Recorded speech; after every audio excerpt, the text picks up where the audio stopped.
नमस्कार दोस्तों, तो आज हम आए हैं प्रयागराज के बड़े हनुमान मंदिर, जो कि पूरे विश्व का एकमात्र ऐसा मंदिर है जिसमें भगवान आपको लेटे हुए मिलेंगे। और ये मंदिर की जो कहानी है मैं वो भी बताऊंगा, कैसे निर्माण हुआ, सारी जानकारी दूंगा इस वीडियो में। तो मेरे वीडियो में बने रहिए। तो चलिए आगे बढ़ते हैं और दिखाते हैं इस मंदिर के अंदर जाके आपको प्रतिमा को, और इस मंदिर से जुड़ी जो कहानियाँ हैं, जो मान्यता है, वो चीज़ भी मैं बताऊँगा। यह कहा जाता है कि संत समर्थ गुरु रामदेव जी ने यहाँ भगवान हनुमान जी की मूर्ति स्थापित की थी। शिव, पार्वती, गणेश, भैरव, दुर्गा, काली एवं नवग्रह की मूर्तियाँ भी मंदिर परिसर में स्थापित है। निकट में श्री राम जानकी मंदिर एवं हरित माधव मंदिर भी है। और ये जो मंदिर है, जो किला है प्रयागराज का, उसके बगल में ही स्थित है।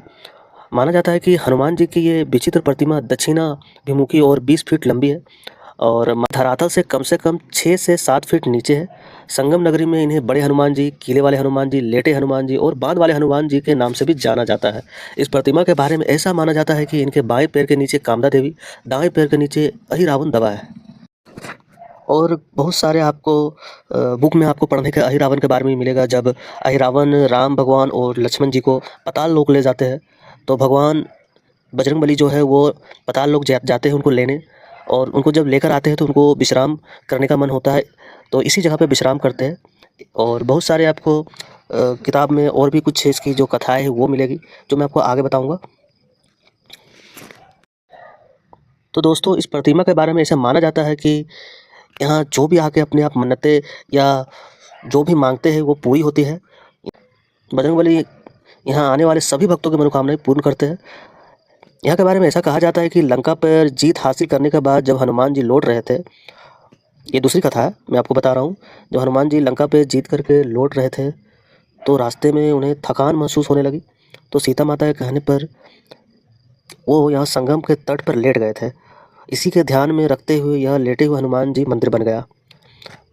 यह मंदिर कम से कम 600 से 700 वर्ष पुराना माना जाता है। बताते हैं कि कन्नौज के राजा के कोई संतान नहीं थी। उनके गुरु ने उपाय के रूप में बताया, हनुमान जी की ऐसी प्रतिमा निर्माण करवाइए जो राम लक्ष्मण को नागपाश से छुड़ाने के लिए पाताल में गए थे। हनुमान जी का यह विग्रह विंध्याचल पर्वत से बनकर लाया जाना चाहिए। जब कन्नौज के राजा ने ऐसा ही किया और विंध्याचल से हनुमान जी की प्रतिमा नाव से लेकर आए, तभी अचानक से नाव टूट गई और ये प्रतिमा जलमग्न हो गई। राजा को यह देखकर बेहद दुख हुआ और वो अपने राज वापस लौट गए। यह इस घटना के कई वर्षों के बाद जब गंगा का जल स्तर घटा, तो वहाँ धूनी जमाने का प्रयास कर रहे राम भक्त बाबा बालगिरी महाराज को ये प्रतिमा मिली। फिर उनके बाद वहाँ के राजा द्वारा मंदिर का निर्माण कराया गया। गंगा का जल स्तर घटने लगा, उसके बाद बाबा धुलगिरी महाराज जो थे उनको ये प्रतिमा मिली और उस मंदिर का फिर वहाँ निर्माण कराया गया। और भी अलग अलग बुक में आपको बहुत सारी इसकी जो जुड़ी बातें हैं पढ़ने को मिलती है। इस मूर्ति की कथा का मूल जहाँ हमें वाल्मीकि रामायण में भी देखने को मिलता है, वहीं इसके संबंध में विशेष आध्यात्मिक बातें आनंद रामायण, कृतिवासी रामायण, भावार्थ रामायण, रंगनाथ रामायण, अध्यात्म रामायण में भी आपको प्राचीन ग्रंथों में इसके बारे में आप पढ़ सकते हैं। और हर जगह आपको जितने भी ग्रंथ है इसका उल्लेख मिल जाता है। बड़े हनुमान जी की मूर्ति के संबंध में जनश्रुति है कि कन्नौज के किसी व्यापारी ने पुत्र की कामना से श्री हनुमान जी के मंदिर बनवाने का निश्चय किया। विंध्याचल ने उसने श्री हनुमान जी से पत्थर की बड़ी प्रतिमा बनवाई थी। मैंने आपको पहले भी इसके बारे में बताया। और वो जब नाव से लाया जा रहा था तो वो जलमग्न हो गया था।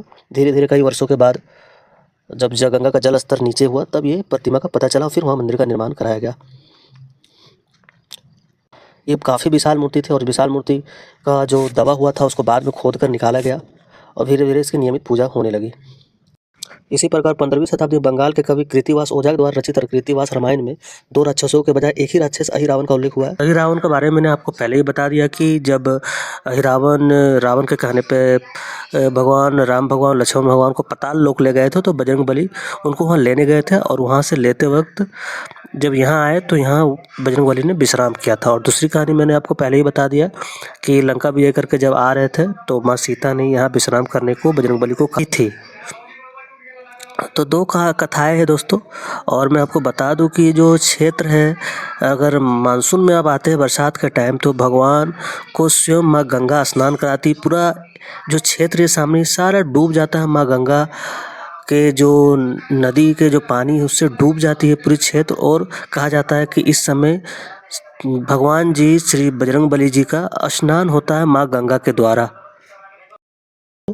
तो चलिए दोस्तों अब चलता हूँ। Thanks for watching this video और मेरे वीडियो को ज़्यादा से ज़्यादा शेयर करें, लाइक करें और मेरे चैनल को ज़रूर सब्सक्राइब करें। थैंक्स।